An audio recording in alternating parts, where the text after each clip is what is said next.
বাংলাদেশের প্রায় অর্ধেকের বেশি মানুষ একটি ভিটামিনের অভাবে ভোগে, আর সেটা হলো ভিটামিন ডি। ভিটামিন ডিকে সানশাইন ভিটামিনও বলা হয়। এটি একটি ফ্যাট সলেবল ভিটামিন।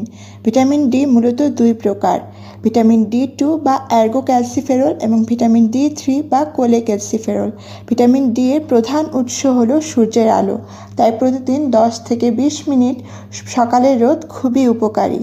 এছাড়াও চর্বিযুক্ত মাছ, ডিমের কুসুম ও মাশরুমেও ভিটামিন ডি পাওয়া যায়। এটি মূলত শরীরে ক্যালসিয়াম ও ফসফরাস শোষণ করতে, হাড় ও দাঁত মজবুত রাখতে এবং রোগ প্রতিরোধ ক্ষমতা বৃদ্ধি করতে কাজ করে।